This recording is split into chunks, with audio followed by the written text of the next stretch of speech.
नमस्कार, मी विक्रम भावे. उलट तपासणी या चॅनलमध्ये आणि नशीब किंवा प्रारब्धावर विश्वास ठेवायला भाग पाडणारी व्यवस्था या मालिकेच्या चौथ्या भागात आपलं स्वागत करतो. मंडळी, तिसऱ्या भागात आपण पाहिलं की बॉलिवूडच्या भाईजाननी तुफान दारू ढोसून तुफान गाडी चालवत कोणाची तरी जान घेतली आणि मग त्याला न्यायालयाने शिक्षा सुनावली, तरी सुद्धा त्याचं नशीब बलवत्तर असल्यामुळे तो जेलमध्ये गेलाच नाही. आपण आता चौथ्या भागाकडे वळू. तत्पूर्वी आपल्या सगळ्यांना माझी विनंती आहे की या चॅनलला सबस्क्राईब करा आणि या चॅनलवरचे व्हिडिओ अधिकाधिक लाईक आणि शेअर करा.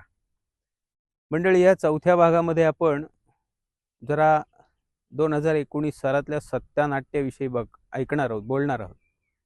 आपल्या सगळ्यांना माहिती असेल, आठवतही असेल, 2019 साली विधानसभेच्या निवडणुका झाल्या आणि मग सेना भाजप युती होत नव्हती, सत्ता स्थापन होत नव्हती. मग अचानक अजितदादा काही आमदारांची संमतीपत्र घेऊन आले आणि मग सत्ता स्थापनेचा दावा केला गेला. आणि मी त्यावेळेला वर्तमानपत्रात वाचलेलं आठवतंय मंडळी की रात्री 1:30 की 2:30 वाजता राज्यपालांनी तो प्रस्ताव राष्ट्रपती का कुणाकडे तरी पाठवला. मग तिकडून त्याचा रिप्लाय पण आला आणि मग सत्ता स्थापनेचं पत्र दिलं गेलं आणि सकाळी लगेच शपथविधी पण झाला, ज्याला पहाटेचा शपथविधी म्हणतात. गमत वाटते हो.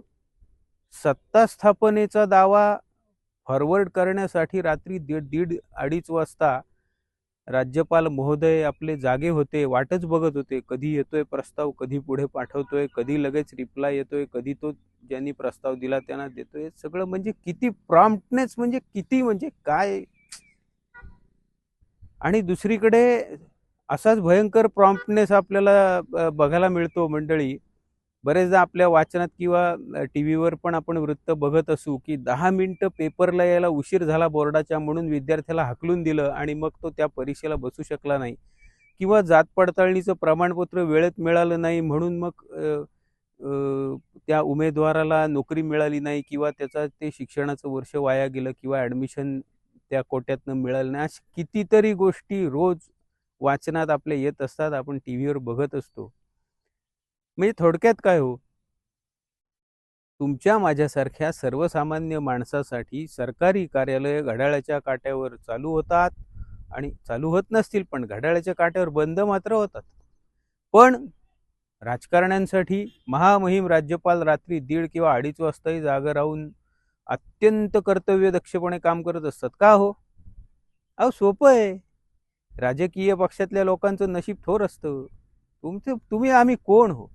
अहो, लोकशाहीचा केंद्रबिंदू जो लोक म्हणजे तुम्ही आम्ही म्हणजे सामान्य माणूस, हा जिथे सगळ्यात दुर्लक्षित आहे त्याच्या फुटक्या नशिबामुळे, तिथे कुठली व्यवस्था आणि काय आणि कशावर बोलणार आपण?